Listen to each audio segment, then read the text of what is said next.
பச்சாப்பாளையன்ற ஒரு ஊர்ல சுரேஷ் மீனான்னு ஒரு புது தம்பதிகள் இருந்தாங்க. இவங்களுக்கு இப்போதான் புதுசா கல்யாணம் ஆயிருக்கு. சுரேஷோட அம்மா பேரு வனஜா. அம்மா, கல்யாணமானதுல இருந்து மீனாவை எங்கேயுமே கூட்டிட்டு போனதில்ல. அதனால இன்னைக்கு ஒரு நாள் அவளை எங்காவது பார்க்குக்கு கூட்டிட்டு போலாம்னு இருக்குமா. சரிப்பா, சந்தோஷமா கூட்டிட்டு போயிட்டு வா. போயிட்டு பத்திரமா வாங்க. என்ன அப்படின்னு சுரேஷும் மீனாவும் சந்தோஷமா பாக்குக்கு கிளம்பி போயிட்டாங்க. அப்போ வனஜாக்கா, வனஜாக்கா, என்னக்கா உன் பையனும் உன் மருமகளும் எங்கேயோ வெளியே கிளம்பி போறாங்க போல. ஆமாண்டி, சின்னஞ்சிறுசுங்க கல்யாணமான புதுசுல எங்கேயாச்சும் வெளியே போகணும்னு ஆசைப்படுவாங்க. அதுதான் போயிட்டு வரட்டும்னு சொன்ன. இப்படி ஆரம்பத்திலேயே விட்டு கொடுத்தன உன் தலையில ஏறி உட்கார்ந்துக்குவான்.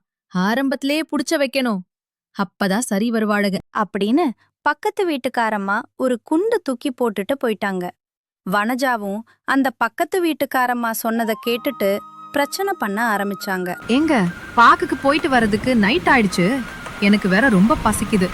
வீட்டுக்கு போனதுமே சாப்பிட்டுவோங்க. நான் தான் உன்னை கடையில் சாப்பிட சொன்னல. நீ தான் அம்மா தனியாக இருப்பாங்க, அவங்கள விட்டுட்டு எப்படி சாப்பிட்றதுன்னு சொல்லிட்ட. சரி, இப்போ ஒன்று கெட்டு போல, வீட்டுக்கு போனதுக்கப்புறம் சாப்பிட்டுக்கலாம் அப்படின்னு சொல்லிட்டு அவங்க ரொம்ப பசில வீட்டுக்கு போனாங்க.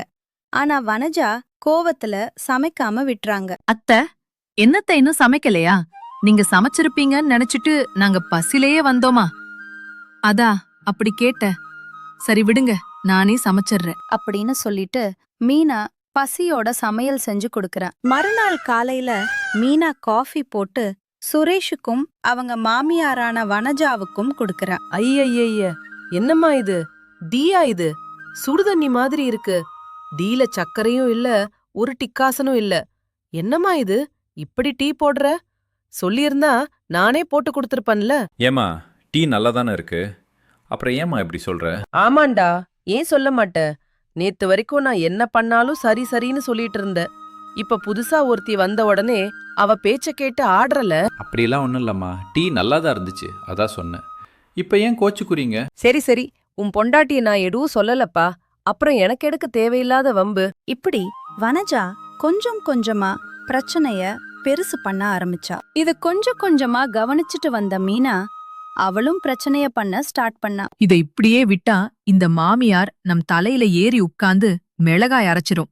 இதுக்கு ஏதாச்சும் ஒரு வழி பண்ணணும். அந்த அன்னிக்கு மீனா தன்னோட மாமியாரா பழிவாங்க ஒரு திட்டம் போடறா. அத்தை, இன்னைக்கு எனக்கு உடம்பு சரியில்லை. அதனால இன்னைக்கு ஒரு நாள் மட்டும் நீங்க சமைக்கிறீங்களா? சரி சரி, ஏதோ உடம்பு சரி இல்லன்னு சொன்னதால செய்யற. அப்படின்னு சொல்லிட்டு அந்த அன்னிக்கு மதியம் வனஜா சமையல் செய்றாங்க. சமையல் செஞ்சு முடிச்சிட்டு வெளிய போகும்போது வனஜா இல்லாத நேரம் பார்த்து மீனா அந்த சாப்பாட்டுல உப்பு அள்ளி கொட்டிரா. மத்தியான வேலைய முடிச்சிட்டு சாப்பாட்டுக்காக வந்தா சுரேஷ் சாப்பாட சாப்பிட்டா. ஐயோ கருமந்து. ஏ மீனா, யாரடி சமையலை செஞ்சது? சாப்பாட்டில் அவ்வளவு உப்பு இருக்குது. இந்த சாப்பாடை மனுஷன் சாப்பிடுவானா? எனக்கு என்ன தெரியும்? நானே உடம்பு சரியில்லாம படுத்து கிடந்த. உங்க அம்மா தான் இந்த சாப்பாட செஞ்சாங்க. எதுவா இருந்தாலும் அவங்க கிட்டயே கேட்டுக்கோங்க அப்படின்னு மீனா மூஞ்சில அடிச்ச மாதிரி சொல்லிடா. அப்படி சொன்னதும் அவங்க அம்மாவோட மூஞ்சியும் மாறுது. இத பார்த்த சுரேஷுக்கு ஒரு விஷயம் மட்டும் நல்லா புரிஞ்சுது. தன்னோட மனைவிக்கும் தன்னோட அம்மாவுக்கும் ஏதோ பெரிய சண்டை நடந்துகிட்டு இருக்குன்னு தெரிய வருது. இந்த பிரச்சனைய ஒரு முடிவுக்கு கொண்டு வரதுக்கு அந்த அன்னைக்கு இரவே சுரேஷ் தன்னோட தங்கச்சிக்கும் தன்னோட மாமியாரான மீனாவோட அம்மாவுக்கும் ஃபோன் பண்ணி நாளைக்கு எங்க வீட்டுக்கு வாங்க அப்படின்னு சொல்றா. மறுநாள் காலையில அதே மாதிரி மீனா டீ போட்டுட்டு கை கழுவ வெளிய போகும்போது அவளோட மாமியார் அந்த டீல சர்க்கரைய அதிகமா அள்ளி கொட்டிரா. அந்த டீய சுரேஷ் குடிச்சிட்டு எதுவும் சொல்லாம இருந்தா. ஆனா அவங்க அம்மாவுக்கு ஒரே ஆச்சரியம். என்ன டீல இவ்வளவு சக்கரை கலந்தும் இவ எதுவும் சொல்லாம இருக்கா? ஏங்க, மணி 8 ஆச்சு, இன்னும் குளிக்காம இருக்கீங்க. வேலைக்கு டைம் ஆகலையா? கணி எந்திரிச்சு குளிச்சுட்டு வேலைக்கு போ அப்படின்னு சொன்னதும் சுரேஷ் இப்படி சொல்றா. இன்னைக்கு நான் வேலைக்கெல்லாம் போகலை, இன்னைக்கு நான் லீவ். எனக்கு வீட்லயே ஒரு வேலை இருக்கு, அதை பார்க்கணும் அப்படின்னு சொல்லாம சொல்றா. அவ சொன்ன மாதிரியே தன்னோட தங்கச்சி காலையிலேயே வந்துடுறாங்க. அரடே சௌமியா, எப்படி செல்ல இருக்க? வீட்டுக்காரர் நல்லா இருக்காங்களா? அவரையும் கூட்டிட்டு வர வேண்டியதுதானே? இல்லம்மா, அவருக்கு ஏதோ வேலை இருக்காமா, லீவு தர மாட்டேன்னு சொல்லிட்டாங்க. அதனால நான் மட்டும் கிளம்பி வந்துட்டேன். சரி சரி, உங்க மாமியாக்காரி உன்னை எப்படி பாத்துக்கறா? அதெல்லாம் சூப்பரா பாத்துக்கறாங்கம்மா. அவங்கள எந்த ஒரு வேலையும் செய்ய விட மாட்டேன். நானே எல்லா வேலையும் பாத்துக்குவோம்மா. அடிக்கிருக்கச்சி, நீ இப்படி ஆரம்பத்திலேயே எல்லா வேலையும் செஞ்சு கொடுத்துட்டு இருந்தீன்னா உன் தலையில ஏறி உட்கார்ந்து ஆட ஆரம்பிச்சிருவாங்க.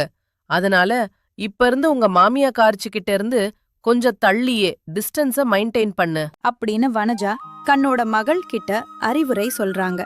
அவங்க பேசிக்கிட்டு இருக்கும்போது சுரேஷோ மாமியார், அதாவது மீனவோட அம்மா வராங்க. வாங்க அத்தை, நல்லா இருக்கீங்களா? என்ன அத்தை, நீங்க மட்டும் வந்திருக்கீங்க, மாமா வரலையா? இல்ல மாப்ள, மாமா பேங்க் வரைக்கும் போயிருக்காரு. அவர் வரதுக்கு லேட் ஆகும். அதனால்தான் நான் மட்டும் வந்தேன். சரிங்க சம்மந்தி, நீங்க மீனா கிட்ட பேசிக்கிட்டு இருங்க. நாங்க போய் உங்களுக்கு டீ போட்டு எடுத்துட்டு வந்துடுறோம். அப்படின்னு வனஜாவும் அவங்க பொண்ணும் டீ போடுறதுக்காக சமையல் கட்டுக்குள்ள போயிட்டாங்க. சுரேஷும் கறி வாங்கறதுக்காக கறிக்கடைக்கு போயிட்டான். அம்மா, எப்படிம்மா இருக்க? அப்பா எப்படி இருக்காரு? அண்ணே, அண்ணி எல்லாரும் எப்படி இருக்காங்க? அது ஏமா நீ வேற கேக்குற? டெய்லியும் உங்க அண்ணி பிரச்சனை பண்ணிக்கிட்டு இருக்கு. ஆனா உனா உடம்பு சரியில்லை அப்படி இப்படின்னு ஏதாவது சாக்கு சொல்லி என்னவே வேலை வாங்குதுமா. அம்மா, ஆரம்பத்துல 1-2 வேலை தான் சொல்லும். அதுக்கப்புறம் போக போக எல்லா வேலையும் உன் தலையில கட்டிடும். அதனால இப்ப இருந்து அண்ணிய உன் கட்டுப்பாட்டுல வச்சுக்கோமா. அப்படின்னு மீனா தன்னோட அம்மாவுக்கு அறிவுரை சொல்றா. சுரேஷும் கறிய வாங்கிட்டு வந்துடுறா. வாங்கிட்டு வந்துட்டு கறிய தூக்கி டேபிள்ல வைக்கிறா. மீனாவும் அவங்க மாமியாரும் யார் சமைக்கிறதுன்னு சொல்லி ஒருத்தர் பாத்துக்கிறாங்க. இன்னைக்கு என்னோட தங்கச்சி வந்திருக்கு, எங்க மாமியார் வந்திருக்காங்க. எல்லாரும் குடும்பத்தோட சந்தோஷமா இருக்கும். நீங்க பொம்பளைங்க டெய்லியும் கஷ்டப்பட்டு சமைக்கிறீங்க. இன்னைக்கு ஒரு நாளாவது நீங்க ரெஸ்ட் எடுங்க. இன்னைக்கு நான் சமைக்கிறேன். அப்படின்னு சுரேஷ் பிரியாணி செய்ய ஆரம்பிச்சுட்டா.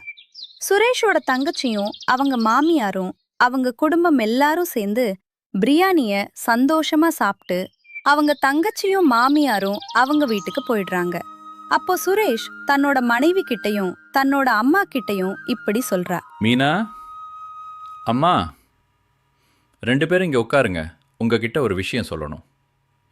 மீனா, இன்னைக்கு உங்கள் அம்மா வந்தாங்கல்ல, அவங்க கிட்ட நீ என்ன சொன்னன்னு வெளியே சொல்ல வேணாம். மனசில் மட்டும் நினச்சி பார்த்துக்கோ. அதே மாதிரி தான் அம்மா உனக்கும்.